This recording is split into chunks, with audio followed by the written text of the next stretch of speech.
ಕುದುರೆ ಇದೆ, ಬಣ್ಣ ಬಣ್ಣದ ಕುದುರೆ ಇದೆ, ಬಿಲ್ಲು ಬಾಣ ಇದೆ, ಕೆಂಪು ಕುದುರೆ ಇದೆ, ಕಪ್ಪು ಕುದುರೆ ಇದೆ, ಬಿಳಿ ಕುದುರೆ ಇದೆ. ಇದೇನಿದೆ ಹಿಂಗಿದೆ?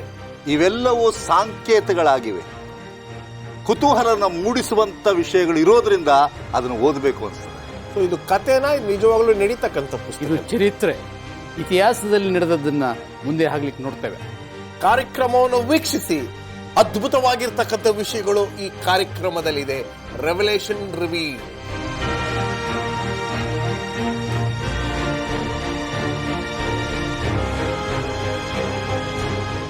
ಪ್ರಕಟಣೆಯ ಪುಸ್ತಕವು ಒಂದು ಅದ್ಭುತವಾಗಿರ್ತಕ್ಕಂಥ ಒಂದು ಪುಸ್ತಕ. ಪ್ರಕಟಣೆಗಾರನಾಗಿರ್ತಕ್ಕಂಥ ಯೋಹಾನನಿಗೆ ದರ್ಶನದ ಮೂಲಕ ಬಂದಂತ ಒಂದು ಪುಸ್ತಕ. ಪ್ಯಾಟ್ಮೋಸ್ ದ್ವೀಪದಲ್ಲಿ ತನ್ನ ಸಮಯವನ್ನ ಕಳೆಯುವಂತ ಆ ಒಂದು ಸಮಯದಲ್ಲಿ ದೇವರು ದರ್ಶನದ ಮೂಲಕ ಈ ತುಂಬಾ ಮುಖ್ಯವಾಗಿರ್ತಕ್ಕಂಥ ಪುಸ್ತಕವನ್ನ ನಮಗೆ ಎಲ್ಲರಿಗೂ ಈ ಅಂತ್ಯ ಕಾಲಕ್ಕೆ ಅನುಗುಣವಾಗುವಂತೆ ರೀತಿಯಲ್ಲಿ ಬರೆದಿದ್ದಾರೆ. ಎಲ್ಲೋ ಒಂದು ಕಡೆ ಈ ಪ್ರಕಟಣೆಯ ಪುಸ್ತಕದ ಮಹತ್ವವನ್ನ ನಾವು ಅರ್ಥ ಮಾಡಿಕೊಂಡಿಲ್ಲ. ನಮ್ಮ ಸಭೆಗಳಲ್ಲಿ ಅದರಿಂದ ಪ್ರಸಂಗ ಮಾಡ್ತಾ ಇಲ್ಲ.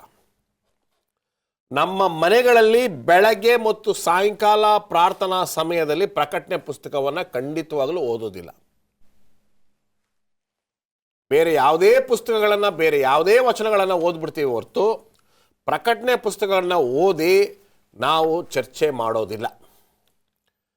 ಈ ಒಂದು ಅಂಶಗಳನ್ನ ನಾವು ಗಣನೆಗೆ ತೆಗೆದುಕೊಂಡು ಹಿರಿಯ ಬೋಧಕರುಗಳು ಈ ರೀತಿಯಾಗಿರ್ತಕ್ಕಂಥ ರೆವಲೇಷನ್ ರಿವೀಲ್ಡ್ ಎಂಬತಕ್ಕಂಥ ಒಂದು ಪಾಠವನ್ನು ನಾವು ಮಾಡಬೇಕು ಅಂತ ನಿರ್ಧಾರಗಳು ಹಿರಿಯ ಬೋಧಕರುಗಳು ತೆಗೆದುಕೊಂಡ್ರು. ಆ ನಿಟ್ಟಿನಲ್ಲಿ ಈಗಾಗಲೇ ನಾವು 5 ಅಧ್ಯಾಯಗಳನ್ನು ಮುಗಿಸಿ 6ನೇ ಅಧ್ಯಾಯಕ್ಕೆ ಬಂದಿದ್ದೇವೆ. 5 ಅಧ್ಯಾಯಗಳನ್ನು ಮುಗಿಸಿ 6ನೇ ಅಧ್ಯಾಯಕ್ಕೆ ಬಂದಿದ್ದೇವೆ. ಇಲ್ಲಿ 5ನೇ ವಚನದಲ್ಲಿ ನಾವು ಇದ್ದೇವೆ. ಈ ಕಾರ್ಯಕ್ರಮವನ್ನು ಮೊದಲನೇ ಸಾರಿ ನೋಡ್ತಾ ಇರ್ತಕ್ಕಂಥವ್ರಿಗೆ ಕೆಲವು ವಿಚಾರಗಳನ್ನು ತಿಳಿಸಿ ನಾವು ಮುಂದೆ ಹೋಗೋಣ. ಇದು 3ನೇ ಮುದ್ರೆಯನ್ನು ತಿಳಿಸ್ತಕ್ಕಂಥ ಒಂದು ಅಧ್ಯಾಯ, ವಚನ. ಮುದ್ರೆಗಳು ಏನು ಎಂಬತಕ್ಕಂಥದ್ದು ಈಗಾಗಲೇ ಸಾಕಷ್ಟು ನಾವು ಚರ್ಚೆ ಮಾಡಿದ್ದೇವೆ. ಆದರೆ ಮೊದಲನೇ ಶತಮಾನದ ಸಭೆಯಿಂದ ಈಗಿನ ಇರ್ತಕ್ಕಂಥ ಸಭೆಯ ಚರಿತ್ರೆಯನ್ನು ಒಳಗೊಂಡಿರ್ತಕ್ಕಂಥದ್ದೇ ಈ ಮುದ್ರೆಗಳು. ಈಗಾಗಲೇ ನಾವು 3ನೇ ಮುದ್ರೆ ತೆರೆದಿದೆ ಎಂಬತಕ್ಕಂಥ ಅಂಶವನ್ನು ಮಾತಾಡಿದ್ದೇವೆ. ಆ ಜೀವಿಗಳ ಬಗ್ಗೆ ನಾವು ಮಾತಾಡಿದ್ದೇವೆ ಮತ್ತು ಇಲ್ಲಿರ್ತಕ್ಕಂಥ ಕುದುರೆಗಳ ಬಗ್ಗೆ ಮಾತಾಡಿದ್ದೇವೆ. ಮೊದಲನೇ ಕುದುರೆ ಮೊದಲನೇ ಶತಮಾನವನ್ನು ಸೂಚಿಸ್ತಕ್ಕಂಥ ಆ ಒಂದು ಸಭೆಯನ್ನು ನೋಡೋದಾದರೆ ಬಿಳಿಯ ಕುದುರೆಯನ್ನು ಪ್ರಸ್ತಾಪ ಮಾಡಿದ್ದಾರೆ. ಕೆಲವು ಶತಮಾನಗಳ ನಂತರ ನಾವು ನೋಡ್ತೇವೆ ಕೆಂಪು ಕುದುರೆಯನ್ನು ನಮ್ಮೆಲ್ಲರಿಗೂ ಪರಿಚಯ ಮಾಡಿಕೊಡ್ತಾರೆ. ಈಗ ಲೇಖಕ ಕೆಲವರು ಹೇಳ್ತಾರೆ ಪ್ರಕಟಣೆಯ ಲೇಖಕರು ಯಾರು ಅಂತ. ಯೋಹಾನು ಪ್ರಕಟಣೆಯ ಲೇಖಕರು ದೇವರು ಅಂತಾರೆ ಕೆಲವರು. You was just the printing press ಅಂತ. ಆ ರೀತಿಯಾಗಿ ಸೊ ನಾವು ಈಗ ಕಪ್ಪು ಕುದುರೆಯ ಮೇಲೆ ಕೂತಿರ್ತಕ್ಕಂಥ ವ್ಯಕ್ತಿ ಯಾರು? ಆತ ಒಬ್ಬ ವಾಣಿಜ್ಯ ವಿಭಾಗಕ್ಕೆ ಸೇರಿರ್ತಕ್ಕಂಥ ಒಬ್ಬ ವ್ಯಕ್ತಿ, ವ್ಯಾಪಾರಿ. ಆತನ ಕೈಯಲ್ಲಿ ಒಂದು ತರಾಸು ಅಥವಾ ತಕ್ಕಡಿ ಇದೆ. ಇದು ಏನನ್ನು ಸೂಚಿಸ್ತದೆ, ಯಾವ ಸಭೆ ಇದು ಎಂಬತಕ್ಕಂಥ ಒಂದು ನಿಟ್ಟಿನಲ್ಲಿ ಹಳೆಯ ಕಾರ್ಯಕ್ರಮವನ್ನು ನಾವು ನಿಲ್ಲಿಸ್ತೇವೆ. ಫಸ್ಟ್ ರಾಜದಾಸ್ ಇದೇ ಸಭೆ ಅದು ಅಂತ ನಾವು ಹೇಳೋದಕ್ಕಿಂತ, ಈ ಸಭೆ ಅಂತ ಪಿನ್ ಪಾಯಿಂಟ್ ಮಾಡೋಕ್ಕಿಂತ ಅಲ್ಲಿ ಏನೇನು, ಯಾಕೆ ಈ ಬಿಳಿಯ ಕುದುರೆ ಕಪ್ಪು ಕುದುರೆ ಆಯಿತು ಎಂಬತಕ್ಕಂಥದ್ದನ್ನು ನೀವು ಈಗಾಗಲೇ ಹೇಳಿದ್ದೀರ. ಸಂತರ ಒಂದು ಆರಾಧನೆ, ಸತ್ತವರ ಆರಾಧನೆ, ಇನ್ನು ಯಾವುದಾದ್ರೂ ಇದಕ್ಕೆ ಸೇರಿಸಲಿಕ್ಕೆ ಇಷ್ಟಪಡ್ತೀರಾ? ಪಾಪಗಳ ಕ್ಷಮಾಪಣೆಗೋಸ್ಕರ ಹಣ ತೆತ್ತು ಪಾಪ ಕ್ಷಮಾಪಣೆ ಆಗುತ್ತೆ ಎಂಬ ಈ ಒಂದು ಸಂಪ್ರದಾಯನೂ ಸಹ ಅವರು ಅಳವಡಿಸ್ತಾ ಇದ್ದಾರೆ. ಪಾಪ ಸ್ವಾಮಿ ಹೇಳ್ತಾನೆ ದೇವರ ವಾಕ್ಯದಲ್ಲಿ ಭಾಳ ಸ್ಪಷ್ಟವಾಗಿ, 1 ಯೋಹಾನ 1ನೇ ಅಧ್ಯಾಯ 9ನೇ ವಚನದಲ್ಲಿ, ನೀವು ನಿಮ್ಮ ಪಾಪಗಳನ್ನು ಹರಕೆ ಮಾಡಿದರೆ ನಾನು ನಂಬಿಗಸ್ತನು ನೀತಿವಂತನ ಎಲ್ಲ ಪಾಪಗಳನ್ನು ಏನು ಮಾಡ್ತಾನೆ, ಪರಿಹರಿಸ್ತಾನೆ, ಕ್ಷಮಿಸ್ತಾನೆ ಅಂತೇಳಿ ದೇವ್ರ ವಾಕ್ಯ ಹೇಳುತ್ತೆ. ಈ ಈಸ್ ಫೈಟ್ಫುಲ್ ಆ್ಯಂಡ್ ಜಸ್ಟ್ ಆ್ಯಂಡ್ ಇಲ್ ಫರ್ಗಿವ್ ಆಲ್ ಅವರ್ ಸಿನ್ಸ್ ಅಂತ ಹೇಳುತ್ತೆ. ಆದರೆ ಇಲ್ಲಿ ಪಾಪ ಪರಿಹಾರಕ್ಕೋಸ್ಕರ ಇವರು ಹಣ ತೆತ್ತಿದ್ರೆ ನಿಮ್ಮ ಪಾಪ ಪರಿಹಾರ ಮಾಡ್ತೀನಿ ಅಂತ ಹೇಳಿ. ಇದು ಸತ್ಯದಿಂದ ಭಾಳ ದೂರ ಇದೆ. ಇಂತಹ ಸಂಪ್ರದಾಯಗಳನ್ನು ಜನ ನಂಬಿ ಪಾಪಗಳನ್ನು ಕ್ಷಮಿಸಲಿಕ್ಕೆ ಸಿದ್ಧನಾಗಿರ್ತಾರೆ. ಯೇಸು ಬಳಿಗೆ ಹೋಗೋ ಬದಲು ಮನುಷ್ಯರ ಬಳಿಗೆ ಹೋಗಿ ತಮ್ಮ ಪಾಪಗಳ ಕ್ಷಮಾಪಣೆ ಕೇಳ್ತಾರೆ. ಇದು ಸುಳ್ಳು. ಈ ಸೇಲ್ ಆಫ್ ಇಂಟೆಲಿಜೆನ್ಸ್ ಅಂತ ಇಂಗ್ಲೀಷಲ್ಲಿ ಹೇಳ್ತಾರೆ, ಅದನ್ನು ಆರಂಭದಲ್ಲಿ ಈ ಸಭೆಯವರು ಮಾಡಿದ್ದಾರೆ. ಆದರೆ ಕಾಲಕ್ರಮೇಣ ಅದನ್ನು ನಿಲ್ಲಿಸಿದ್ದಾರೆ. ಆದರೆ ಆ ಎರಡನೇ ಭಾಗ, ಈ ಕನ್ಫೆಷನ್ ಅಂತ ನಾವು ಏನು ಹೇಳ್ತೀವೋ, ಅದನ್ನು ಇನ್ನೂ ನಿಲ್ಲಿಸಿಲ್ಲ. ನಾನು ನೋಡಿದ್ದೀನಿ. ಆದರೆ ಅದು ಸ್ವಲ್ಪ ಕಡಿಮೆ ಆಗಿದೆ. ಮೊದಲ ಥರ ಸಾಲಾಗಿ ನಿಂತ್ಕೊಂಡು ಹೋಗಿ ತಮ್ಮ ಪಾಪಗಳನ್ನು ಹೇಳ್ಕೊಳ್ತಕ್ಕಂಥದ್ದು. ಆದರೆ ಎಲ್ಲೋ ಒಂದು ಕಡೆ ಆ ಸಭೆಯ ಸಭಿಕರು ಸೇರ್ತಕ್ಕಂಥವ್ರು ಮಾತಲ್ಲೇ when was the last time you gave confession, first ಪ್ರಶ್ನೆ ಈ ರೀತಿಯಾಗಿ ಮಾತಾಡ್ಕೊಳ್ಳೋದು. When was the last time you gave confession ಅಂತ, go and give the confession ಅಂತ. ಬೇರೆ ಯಾವುದಾದ್ರು ಪಾಸ್ಟರ್? ಮತ್ತು ಇನ್ಫ್ಯಾಲಿಬಿಲಿಟಿ ಅಂತ ಹೇಳ್ತಾರೆ. ನಮ್ಮ ಧರ್ಮಗುರು ತಪ್ಪೇ ಮಾಡಲ್ಲ, ಆತನು ಪಾಪರಹಿತ ಅಂತೇಳಿ ದೇವ್ರ ವಾಕ್ಯ ಹೇಳುತ್ತೆ. ನೀತಿವಂತನೊಬ್ಬನೂ ಇಲ್ಲ, ಸತ್ಯವೇದದಲ್ಲಿ ಒಬ್ಬರೂ ಇಲ್ಲ ಮನುಷ್ಯರಲ್ಲಿ. ಹಾಗಿದ್ಮೇಲೆ ಇವ್ರು ಹೇಗೆ ನಮ್ಮ ಧರ್ಮಗುರು ಇನ್ಫ್ಯಾಲಿಬಲ್, ಪಾಪರಹಿತನು ಅಂತ ಹೇಳೋಕ್ಕಾಗತ್ತೆ? ಪಾಪರಹಿತನೊಬ್ಬನೇ, ಯೇಸು ಕ್ರಿಸ್ತನೊಬ್ಬನೇ.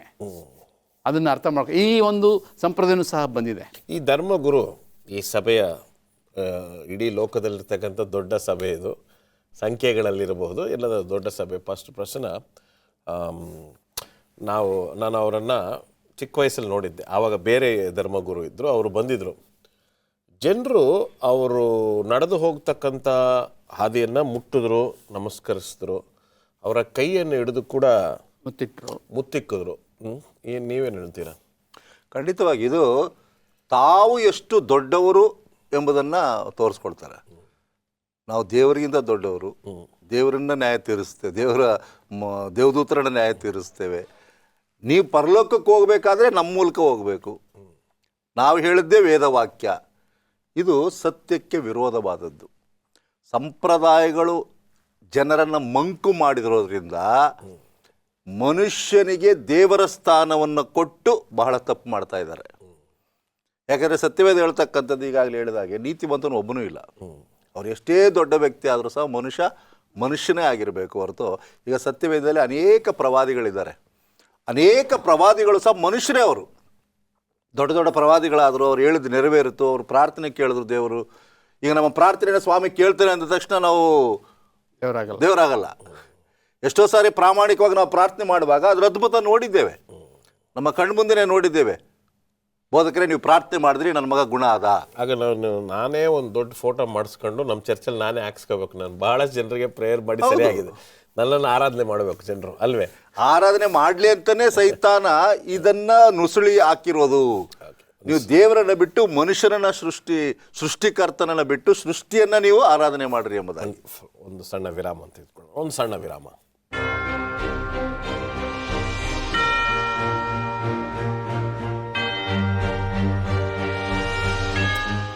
ಒಂದು ದೊಡ್ಡ ಸಭೆಯು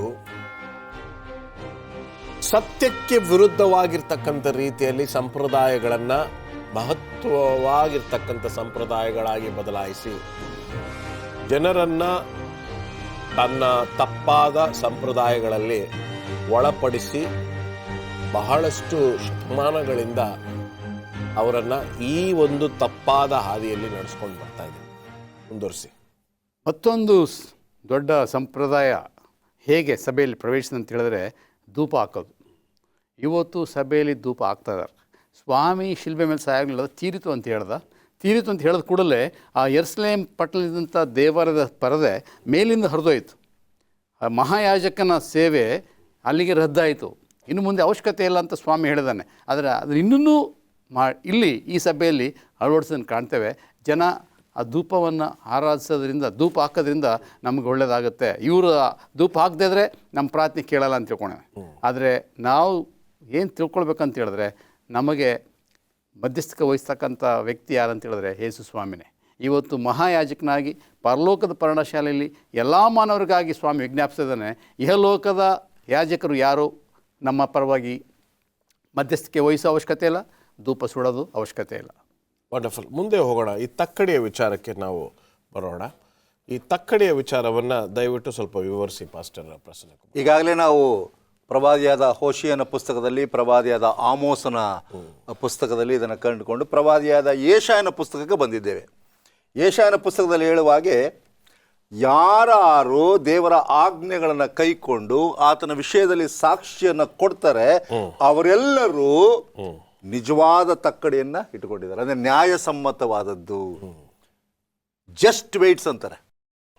ಅದರಲ್ಲಿ ಮೋಸ ಇರಲ್ಲ, ನ್ಯಾಯವಾಗಿರ್ತಾರೆ, ಪ್ರಾಮಾಣಿಕವಾಗಿರ್ತಾರೆ. ಸೀಮೆಣ್ಣೆಯಲ್ಲಿ ನೊರೆ ಇರೋಲ್ಲ, ಎಲ್ಲವೂ ಇರ್ತದೆ ಅದರಲ್ಲಿ.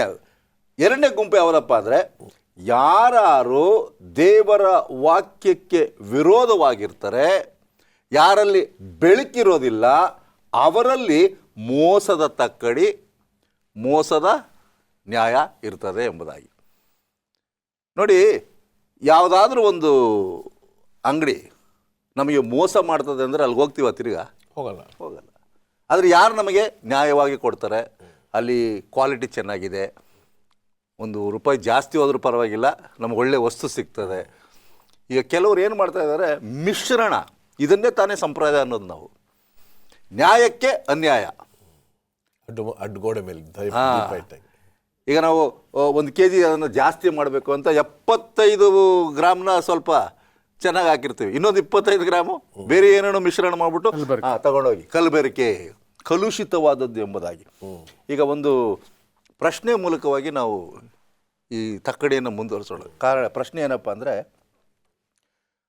ಆ ಕುದುರೆ ಮೇಲೆ ಇರ್ತಕ್ಕಂಥವನು ತಕ್ಕಡಿಯನ್ನು ಹಿಡ್ಕೊಂಡಿರುವಾಗ ಇದು ಏನನ್ನು ಪ್ರತಿನಿಧಿಸುತ್ತದೆ, ಏನನ್ನು ಸೂಚಿಸುತ್ತದೆ ಅಂದರೆ, ಇದು ನ್ಯಾಯದ ಸಾಂಕೇತ, ಸಿಂಬಲ್ ಆಫ್ ಜಡ್ಜ್ಮೆಂಟ್. ಅವನು ಯಾತಕ್ಕೆ ಬರ್ತಾ ಇದ್ದಾನೆ? ತಕ್ಕಡಿ ಇಟ್ಕೊಂಡು ನ್ಯಾಯ ತೀರಿಸ್ಲಿಕ್ಕೆ ಬರ್ತಾ ಇದ್ದಾನೆ. Yes sir. ನ್ಯಾಯಸಮ್ಮತವಾಗಿ ನೀವು ನಡೀತಾ ಇದ್ದೀರಾ? ಇಲ್ಲ ಅಂದರೆ ನಾನು ಈ ತಕ್ಕಡಿಯಲ್ಲಿ ನಿಮ್ಮನ್ನು ತೂಗಾಕ್ತೇನೆ. Yes sir. ಒಂದು ದೃಷ್ಟಾಂತವನ್ನು ತಗೋಣ. ದಾನಿಯೇಲನ ಬರೆದ ಪ್ರವಾದನ ಗ್ರಂಥ 5ನೇ ಅಧ್ಯಾಯ 27ನೇ ವಚನವನ್ನು ಗಮನಿಸುವಾಗ, ಇಲ್ಲಿ ಬೆಲ್ಶಾಜರನು ನೆಬೂಕದ್ನೆಚ್ಚರನ ಮೊಮ್ಮಗ, ಇವನು ರಾಜ್ಯಭಾರವನ್ನು ಆಳುತ್ತಿರುವಾಗ ಬ್ಯಾಬಿಲೋನ್ ಸಂಸ್ಥೆಯಲ್ಲಿ ಕೊನೆಯ ರಾಜ ಬೆಲ್ಶಾಜರ್. ಕೊನೆಯ ರಾಜನು ಒಂದು ದಿವಸ ಒಂದು ಯೋಚನೆ ಮಾಡ್ತಾನೆ, ನಾನು 1,000 ಜನಕ್ಕೆ ಔತಣನ ಕೊಡಬೇಕು. ಎಲ್ಲರನ್ನ ಕರೀತಾನೆ. ಇಡೀ ಬ್ಯಾಬಿಲೋನ್ ಲೋಕವನ್ನು ಆಳ್ತಾ ಇತ್ತು ಆವಾಗ, ಅರ್ಥ ಆಯ್ತಲ್ಲ? ಎಲ್ಲರನ್ನ ಕರೆದಾಗ ಆ ದಿನದಲ್ಲಿ ಅವನಿಗೆ ಗೊತ್ತಿಲ್ಲ ಇದು ನನ್ನ ಕೊನೆಯ ರಾತ್ರಿ ಅಂತ. ಮೋಜು ಮಸ್ತಿ ಎಲ್ಲವೂ ಇತ್ತು, ಅಲ್ಲಿ ಕುಡಿತಾ ಇತ್ತು. ಅವನು ನೆನೆಸ್ಕೊಂಡ, ನಾನು ಒಳ್ಳೆಯದನ್ನು ಮಾಡ್ತಾ ಇದ್ದೇನೆ ಎಂಬುದಾಗಿ. ಆದರೆ ಇವನಿಗೆ ತಿಳಿಯದ ಹಾಗೆ ಕಾಣದ ಕೈ ಆ ಗೋಡೆಯ ಮೇಲೆ ಬರೆಯೋದನ್ನು ಕಾಣ್ತಾನೆ. ಆ ಗೋಡೆಯ ಮೇಲೆ ಏನು ಬರೆದಿತ್ತು ಎಂಬುದಾಗಿ ನೋಡೋಣ. ಬರೆದ ಬರಹವು ಇದೆ, ಮೆನೆ ಮೆನೆ ತೆಕೆಲ್ ಉಪಾರ್ಸೇನ್. ಇದರ ಅರ್ಥವು ಹೀಗಿದೆ: ಮೆನೆ ಎಂದರೆ ದೇವರು ನಿನ್ನ ಆಳ್ವಿಕೆಯ ಕಾಲವನ್ನು ಲೆಕ್ಕಿಸಿ ಕೊನೆಗಾಣಿಸಿದ್ದಾನೆ. ತೆಕೆಲ್ ಅಂದರೆ ನೀನು ತಕ್ಕಡಿಯಲ್ಲಿ ತೂಗಲ್ಪಟ್ಟು ಕಡಿಮೆಯಾಗಿ ಕಂಡು ಬಂದಿದ್ದಿ. ಪೆರೆಸ್ ಅಂದರೆ ನಿನ್ನ ರಾಜ್ಯವು ಭಿನ್ನವಾಗಿ ಮೇದ್ಯರಿಗೂ ಪಾರ್ಶ್ಯರಿಗೂ ಕೊಡಲ್ಪಟ್ಟಿದೆ ಎಂದು ಅರಿಕೆ ಮಾಡಿದನು.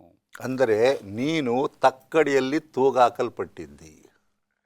ನ್ಯಾಯಸಮ್ಮತವಾದ ತಕ್ಕಡಿ ನಿನ್ನದಲ್ಲ, ಕಳೆದುಕೊಂಡ್ಬಿಟ್ಟಿದೆ ನೀನು.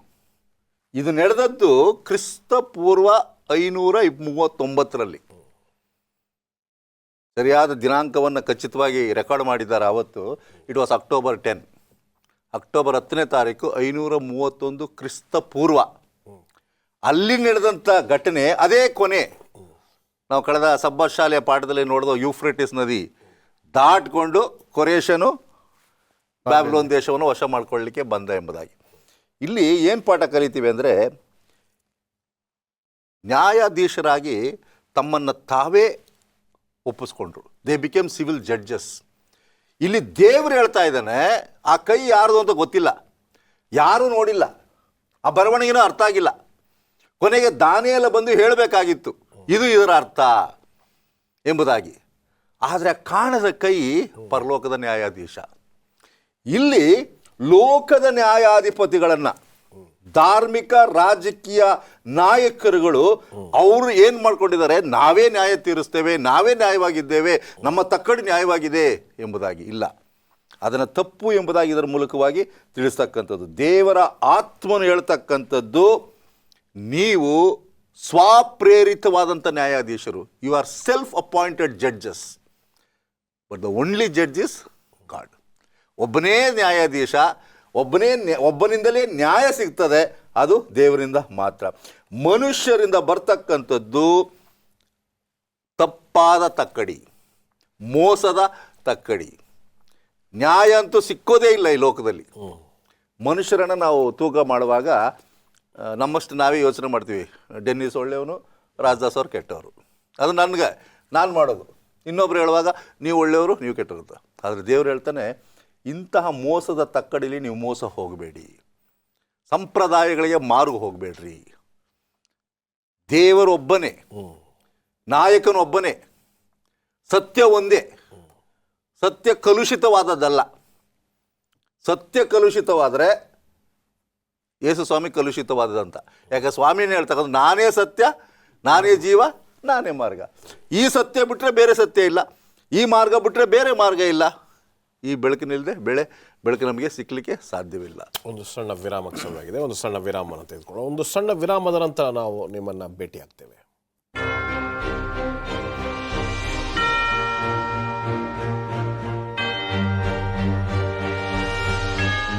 ಪ್ರಕಟಣೆಯ ಪುಸ್ತಕದಲ್ಲಿ ಅದ್ಭುತವಾಗಿರ್ತಕ್ಕಂಥ ವಿಷಯವನ್ನು 6ನೇ ಅಧ್ಯಾಯ 5ನೇ ವಚನದಲ್ಲಿ ಕಲಿತಾ ಇದ್ದೇವೆ. ಕಪ್ಪು ಕುದುರೆಯ ಮೇಲೆ ಕೂತಿರ್ತಕ್ಕಂಥವನು ಒಂದು ತಕ್ಕಡಿಯನ್ನು ಹಿಡಿದುಕೊಂಡಿದ್ದಾನೆ. ಆತನು ಒಬ್ಬ ವ್ಯಾಪಾರದ ಹಿನ್ನೆಲೆ ಇರ್ತಕ್ಕಂಥವನು. ಇದರ ಅರ್ಥ ಏನು ಎಂಬತಕ್ಕಂಥದ್ದನ್ನು ನಾವು ಚರ್ಚೆ ಮಾಡ್ತಾ ಇದ್ದೀವಿ. ವಿರಾಮ ಬಂತು, ಮುಂದುವರಿಸಿ ಪಾಸ್ಟರ್ ಪ್ರಸನ್ನ. ಈ ತಕ್ಕಡಿಯಲ್ಲಿ ಆತನನ್ನು ಏನು ಇಟ್ಕೊಂಡಿದ್ದ? ಗೋಧಿ ಮತ್ತು ಎಣ್ಣೆ ಎರಡೂ ಇತ್ತು.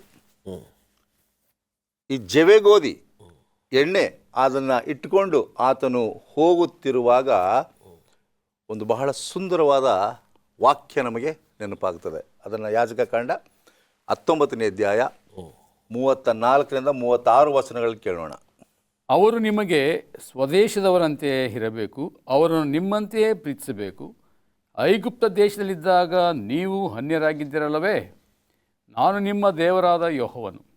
ನ್ಯಾಯ ವಿಚಾರಣೆ, ತೂಕ, ಅಳತೆ, ಪರಿಮಾಣ ಇವುಗಳಲ್ಲಿ ನೀವು ನ್ಯಾಯ ವಿರುದ್ಧವಾಗಿ ನಡೆಯಬಾರದು. ತಕ್ಕಡಿ, ತೂಕದ ಕಲ್ಲು, ಕೊಳಗ, ಸೇರು ಇವುಗಳೆಲ್ಲ ನ್ಯಾಯವಾಗಿಯೇ ಇರಬೇಕು. ನಾನು ನಿಮ್ಮನ್ನು ಐಗುಪ್ತ ದೇಶದಿಂದ ಬರಮಾಡಿದ ನಿಮ್ಮ ದೇವರ ಯೆಹೋವನು. ಆದುದರಿಂದ ನನ್ನ ಆಜ್ಞಾವಿಧಿಗಳನ್ನೆಲ್ಲ ನೀವು ಅನುಸರಿಸಿ ನಡೆಯಬೇಕು. ನಾನು ಯೆಹೋವನು. ಇಲ್ಲಿ ದೇವರು ನಮಗೆ ಏನು ಎಚ್ಚರಿಕೆಯನ್ನು ಕೊಡ್ತಾ ಇದ್ದಾರೆ ಅಂದರೆ, ಇಸ್ರಾಯೇಲ್ ಜನಾಂಗಕ್ಕೆ ಹೇಳಿದ್ದದ್ದು, ನಿಮ್ಮಲ್ಲಿ ಇಂತಹ ಮೋಸಗಳು ನಡೀಬಾರ್ದು. ನ್ಯಾಯವಾದ ಕಲ್ಲಿರಬೇಕು, ನ್ಯಾಯವಾದ ತಕ್ಕಡಿ ಇರಬೇಕು, ಎಲ್ಲವೂ ನ್ಯಾಯಸಮ್ಮತವಾಗಿರಬೇಕು. ಅದನ್ನು ತಾನೇ ನಾನು ಕಲಿಸ್ಲಿಕ್ಕೆ ಬಂದಿರತಕ್ಕಂಥದ್ದು. ಈಗ ಐಗುಪ್ತ ದೇಶದಿಂದ ಕಾನಾನ್ ದೇಶಕ್ಕೆ ಜನರನ್ನು ನಡ್ಕೊಂಡು ಹೋಗಲಿಕ್ಕೆ ಆ 40 ವರ್ಷ ಅವರಿದ್ರಲ್ಲ, ಅದು ತರಬೇತಿಯ ವರ್ಷ. ಯಾವುದನ್ನು ಅವರು 430 ವರ್ಷ ಐಗುಪ್ತದಲ್ಲಿ ಕಲೀಲಿಲ್ಲ, ಕಾನಾನ್ಗೆ ಹೋಗ್ಲಿಕ್ಕೆ ಮುಂಚಿತವಾಗಿ ಕಲಿಬೇಕಾಗಿತ್ತು ಅವರು. ಆಜ್ಞೆಗಳನ್ನು ಮಾತ್ರ ಅಲ್ಲ, ಇಂತಹ ಸಣ್ಣ ಸಣ್ಣ ವಿಷಯಗಳಲ್ಲೂ ಸಹ ನ್ಯಾಯವಾಗಿರಬೇಕು. ಪ್ರೀತಿಯನ್ನು ಮಾಡೋದನ್ನು ಕಲಿಬೇಕು, ನ್ಯಾಯವನ್ನು ಅನುಸರಿಸಬೇಕು, ವಿಧವೆಯರನ್ನು ನೋಡ್ಕೊಳ್ಬೇಕು, ದಿಕ್ಕಿಲ್ಲವರನ್ನು ನೋಡ್ಕೊಳ್ಬೇಕು. ಈ ಎಲ್ಲ ಪ್ರವಾದಿಗಳು ಹೇಳ್ತಾರಲ್ಲ, ಇವೆಲ್ಲವೂ ಇಸ್ರಾಯೇಲರು ಮಾಡಿಕೊಂಡು ಬರಬೇಕು ಎಂಬುದಾಗಿ ದೇವರ ಇಚ್ಛೆಯಾಗಿತ್ತು. ಹಾಗಿರುವಲ್ಲಿ ಒಂದು ಸ್ವರ ಹೇಳ್ತಾ ಇದೆ, ನೀವೇನು ಮಾಡಬೇಕು ಅಂದರೆ, ನೀವು ಈ ನ್ಯಾಯಸಮ್ಮತವಾದದನ್ನು ನಡೆಸಬೇಕು, ಇದನ್ನು ಅನುಸರಿಸಿ ಮಾಡಬೇಕು. ಆಗ ತಾನೇ ನೀವು ಇದನ್ನು ಪರಿಪಾಲನೆ ಮಾಡಿ ಉನ್ನತವಾದ ದರ್ಜೆಗೆ ಇರ್ತೀರ ಎಂಬುದಾಗಿ. ಈಗ ಈ ನ್ಯಾಯ ವಿಚಾರಣೆಯ ವಿಚಾರವಾಗಿ ಮಾತಾಡುವಾಗ, ಮೋಸ ಮಾಡ್ತಕ್ಕಂಥ ವಿಚಾರವಾಗಿ ಮಾತಾಡುವಾಗ, ತಕ್ಕಡಿಯ ವಿಚಾರವಾಗಿ ಮಾತಾಡುವಾಗ, ಇದು ಯಾವ ಸಭೆಯನ್ನು ಸೂಚಿಸ್ತಕ್ಕಂಥದ್ದಾಗಿದೆ? ಇದು ಯಾವ ಸಭೆ ಅನ್ನಲಿಕ್ಕಿಂತ, ಯಾರು ಇದನ್ನು ಅನುಸರಿಸಿ ನಡೆಯೋದಿಲ್ಲ, ಅವರೆಲ್ಲರೂ ಇದರಲ್ಲಿ ಬೀಳ್ತಾರೆ. ಒಂದೇ ಸಭೆ ಎಂಬುದಾಗಿ ನಾವು ಗುರುತಿಸೋಕ್ಕಿಂತ ಅದರಲ್ಲಿ ನಾವು ಇರ್ಬೋದು, ನೀವು ಇರ್ಬೋದು. ಯಾಕೆಂದರೆ ತಕ್ಕಡಿ ಎಂಬುದಾಗಿ ವಿಷಯ ಬರುವಾಗ ಇದು ಎಲ್ಲ ಸಭೆಗಳನ್ನು ಸೇರಿದ ವೈಯಕ್ತಿಕವಾಗಿ ನಾನೇನು ಮೋಸ ಮಾಡ್ತಿದ್ದೀನಾ, ನಾನು ಅದರಲ್ಲಿದ್ದೀನಾ, ನನ್ನಲ್ಲೂ ಅಂಥ ಗುಣಗಳಿವೆಯಾ ಎಂಬುದನ್ನು ನಾವು ಪರೀಕ್ಷೆ ಮಾಡಿಕೊಳ್ಬೇಕು. ಸೊ ಇದು ಯಾವ ಸಭೆಗೆ ಅನುಗುಣವಾಗಿರುತ್ತೆ ಅನ್ನೋದಕ್ಕಿಂತ ನಾವು ಅದರಲ್ಲಿ ಇದೀವಾ ಇಲ್ವಾ ಅಂತ ಪ್ರಶ್ನೆ ಕೇಳ್ಕೊಬೇಕು. ಖಂಡಿತವಾಗಿಯೂ. ಓಕೆ, ಮುಂದೆ ನಾವು ಹೋಗುವುದಾದರೆ ಈ ತಕ್ಕಡಿಯ ವಿಚಾರವನ್ನು ತೆಗೆದುಕೊಂಡಾಗ ನಮ್ಮನ್ನು ತೂಕ ಹಾಕ್ಲಿಕ್ಕೆ ಬರ್ತಾ ಇದ್ದಾರಾ, ಅಥವಾ ನಮ್ಮ ನಂಬಿಕೆಗಳನ್ನು ಅದರಲ್ಲಿ ಹಾಕ್ಲಿಕ್ಕೆ ಬರ್ತಾ ಇದ್ದಾವ, ಅಥವಾ ನಾವು ಪಾಲನೆ ಮಾಡ್ತಾ ಇರ್ತಕ್ಕಂಥದ್ದು ತಪ್ಪು ಸರಿನೋ ಅದನ್ನು ಸರಿಪಡಿಸ್ಲಿಕ್ಕೆ ಬರ್ತಾ ಇದ್ದಾರಾ? ನಾ ಮೊದಲೇ ಹೇಳಿದೆ, ಈ ತಕ್ಕಡಿನ ತೆಗೆದುಕೊಂಡು ಬರ್ತಕ್ಕಂಥವನು ನ್ಯಾಯ ತೀರಿಸಲಿಕ್ಕೆ. Okay, judgment. Yes sir. ಅಂದರೆ ನೀವು ಮಾಡೋದು ತಪ್ಪು ಖಂಡನೆ ಮಾಡಲಿಕ್ಕೆ, ನೀವು ಮಾಡೋದು ಸರಿ ಎಂಬುದನ್ನು ಪ್ರಶಂಸೆ ಮಾಡಲಿಕ್ಕೆ ಇರ್ತಾರೆ. ಆದರೆ ಇಲ್ಲಿ ಈ ತಕ್ಕಡಿಯ ವಿಷಯದಲ್ಲಿ ಆ ರಾತ್ರಿ ಬಲ್ಶಾಜರನಿಗೆ ಬಂದಂಥ ಒಂದು ಎಚ್ಚರಿಕೆ ಏನಪ್ಪ ಅಂದರೆ ನ್ಯಾಯ. ಅವನನ್ನು ತಿದ್ದಲಿಕ್ಕೆ ಬಂದಿಲ್ಲ ಆ ರಾತ್ರಿ. ನೀನು ಮಾಡ್ತಾ ಇರೋ ತಪ್ಪು, ಇದು ನಿನ್ನ ಕೊನೆಯ ರಾತ್ರಿ. ನಿನ್ನ ರಾಜ್ಯ ನಾಶವಾಗ್ತದೆ, ಮತ್ತೊಂದು ರಾಜ್ಯ ಬರ್ತದೆ ಎಂಬುದಾಗಿ ಎಚ್ಚರಿಕೆಯನ್ನು ಕೊಡ್ಲಿಕ್ಕೆ ಬಂದರು. ಅಂತ್ಯದಲ್ಲಿ ಈ ಮನುಷ್ಯ ಎಷ್ಟು ಮಿತಿ ಮೀರಿಬಿಟ್ಟಿದ್ದಾನೆ ಎಂಬುದಾಗಿ ಹೇಳುವಾಗ ತಿದ್ದುವಿಕೆಗಿಂತ ನ್ಯಾಯ ಬಹಳ ಪ್ರಾಮುಖ್ಯ ಆಗ್ತದೆ. ಇದರಲ್ಲಿ ಸ್ವಾಮಿ ನಮ್ಮನ್ನು ನ್ಯಾಯ ತೀರಿಸ್ತಾ ಇದ್ದಾರೆ. ನಾವೇನು ಮಾಡ್ತಾ ಇದ್ದೇವೆ, ನೀವುಗಳು ಈ ಸಾಕ್ಷಿಯಂತೆ ನ್ಯಾಯ ಪ್ರಮಾಣದಂತೆ ನಡೆದೇ ಇದ್ದರೆ ಮೋಸದ ತಕ್ಕಡಿಯಲ್ಲಿ ಇದ್ದೀರಾ. ಒಂದು ವೇಳೆ ನೀವು ದೇವರ ವಾಕ್ಯದಂತೆ ನಡೆದರೆ ನಿಮ್ಮಲ್ಲಿ ಬೆಳಕಿದೆ ಅಂತ ಅರ್ಥ. ಆ ಬೆಳಕಿದ್ರೆ ನೀವು ನ್ಯಾಯವಾದ ತಕ್ಕಡಿಯಲ್ಲಿ ಇದ್ದೀರಾ ಎಂಬುದಾಗಿ ಆರಿಸ್ಕೊಳ್ಳಿ ನಿಮ್ಮನ್ನೇ. ಸರಿ, ವಚನ ಓದೋಣ ಅಂತೀರಾ? ಏಷಯನ ಪ್ರವಾದನೆ ಗ್ರಂಥ 8ನೇ ಅಧ್ಯಾಯ. 8ನೇ ಅಧ್ಯಾಯ. ಇನ್ನೊಂದ್ಸರಿ ಓದೋಣ. ಅದನ್ನು ಓದಿದ್ದೀವಿ, ದಯವಿಟ್ಟು ಇನ್ನೊಂದ್ಸರಿ ಓದಬೇಕು ಅಂತ ನಿಮ್ಮನ್ನು ಕೇಳ್ಕೊಳ್ತೀವಿ. ನ್ಯಾಯ ಪ್ರಮಾಣ ಮತ್ತು ಸಾಕ್ಷಿಯ ವಿಷಯದಲ್ಲಿ ಈ ವಾಕ್ಯದ ಪ್ರಕಾರ ಹೇಳದಿರುವುದು ಅವರಲ್ಲಿ ಬೆಳಕು ಇಲ್ಲದಿರದಿಂದಲೇ. ಈ ವಚನವನ್ನು ಯಾಕೆ ಎರಡನೇ ಸರಿ ನಾನು ಓದಲಿಕ್ಕೆ ನಿಮ್ಮನ್ನು ರಿಕ್ವೆಸ್ಟ್ ಮಾಡಿಕೊಂಡೆ ಅಂತ ಹೇಳಿದ್ರೆ, ದಿಸ್ ಇಸ್ ಸೆಲ್ಫ್ ಎಕ್ಸ್ಪ್ಲನೇಟರಿ ಅಂತ ಒಂದು ವಚನ ವಿವರಣೆ. ಅದು ಆ ವಚನ ಅದೇ, ಯಾವುದೇ ರೀತಿಯಾದ ವಿವರಣೆ ಬೇಕಾಗಿಲ್ಲ. ಆದರೂ ಯಾಕೆ ನಾವು ಇನ್ನೂ ಕೆಲವೊಂದು ವ್ಯಕ್ತಿಗಳು ಅಥವಾ ಕೆಲವೊಂದು ಸಭೆಗಳು ಸತ್ಯವೇದವನ್ನು ಚೆನ್ನಾಗಿ ಓದಿದ್ದೇವೆ, ವಿದ್ಯಾವಂತರು, ಆದರೂ ಎಲ್ಲೋ ಒಂದು ಕಡೆ ಈ ತಕ್ಕಡಿಯಲ್ಲಿ ಅದನ್ನು ನಾವು ಹಾಕುವಾಗ ದೇ ಫಾಲ್ ಶಾರ್ಟ್. ಏನಂತೀರಾ? ಏನಂತ ಹೇಳಿದ್ರೆ ಇದು ಬೇಕೆಂದು ಮಾಡಿರೋದು. It is not typical error, is it deliberate. ಈ ವಾಕ್ಯಗಳನ್ನು ಅನೇಕ ಕಡೆ ಸತ್ಯವೇದದಲ್ಲಿ ಅದನ್ನೇನು ಮಾಡಿದ್ದಾರೆ, ಮಾರ್ಪಡಿಸಿದ್ದಾರೆ. ಈಗ ತಾನೇ ಪಾಸ್ಟರ್ ಪ್ರಸನ್ನ ಹೇಳಿದ್ರು, ಆಜ್ಞೆಗಳಲ್ಲಿ, ದಶಾಜ್ಞೆಗಳಲ್ಲಿ 2ನೇ ಆಜ್ಞೆ ಏನು ಮಾಡಿದ್ದಾರೆ, ತೆಗೆದುಹಾಕಿದ್ದಾರೆ. ಯಾಕಂದ್ರೆ ದಾನಿಯೆಲ್ಲ ಹೇಳಿದಾನೆ 7ನೇ ಅಧ್ಯಾಯ 25ನೇ ವಚನದಲ್ಲಿ ಧರ್ಮ ಪ್ರಮಾಣಗಳನ್ನು ಅವರು ಮಾರ್ಪಡಿಸ್ತಾರೆ, ಕಾಲವಿಧಿಗಳನ್ನು ಅವರು ಬದಲಾಯಿಸ್ತಾರೆ ಅಂತೇಳಿ 2ನೇ ಆಜ್ಞೆಯನ್ನು ತೆಗೆದುಹಾಕಿದ್ದಾರೆ. ಮತ್ತು 10ನೇ ಆಜ್ಞೆಯನ್ನು ಅವ್ರೇನು ಮಾಡಿದ್ದಾರೆ, 2ನೇ ತೆಗೆದುಹಾಕಿದ್ರೆ ಅಲ್ಲಿ 9ನೇ ಆಜ್ಞೆ ಆಯಿತು. 9ನ 10 ಮಾಡಲಿಕ್ಕೆ ಏನು ಮಾಡಬೇಕು, 10ನ 2 ಮಾಡಿದ್ದಾರೆ. ಈ ರೀತಿ ಮಾಡಿ ಜನಗಳನ್ನು ಮೋಸ ಮಾಡಿದ್ದಾರೆ. ಹಾಗೆಯೇ ಇಲ್ಲಿ ಏಷಯ ಪ್ರವಾದನ ಗ್ರಂಥ,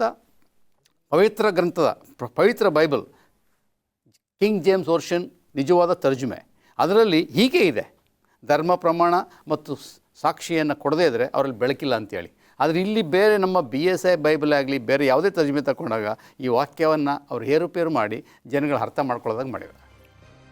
ದೇವರು ತಾನೇ ಈ ವಾಕ್ಯದ ರೀತಿಯಲ್ಲಿ ನಡೆದೇ ಇರತಕ್ಕಂಥವ್ರನ್ನ ಕ್ಷಮಿಸಲಿ ಅಂತಕ್ಕಂಥದ್ದೇ ನಾನು ಈ ಕಾರ್ಯಕ್ರಮದ ಮೂಲಕ ತಿಳಿಸ್ತಕ್ಕಂಥದ್ದು. ಏಕೆಂದರೆ ಕೊನೆಯ ಕಾಲದಲ್ಲಿ ಜೀವಿಸ್ತಾ ಇದ್ದೀವಿ, ಇನ್ನೂ ಈ ವಾಕ್ಯದ ಅರ್ಥ ನಮಗೆ ಅರ್ಥ ಆಗಿಲ್ಲ ಅಂತ ಹೇಳಿದ್ರೆ ದೇವರು ತಾನೇ ನಮ್ಮೆಲ್ಲರನ್ನ ರಕ್ಷಿಸಬೇಕು. ದೇವರು ನಿಮ್ಮೆಲ್ಲರನ್ನ ಆಶೀರ್ವದಿಸಲಿ.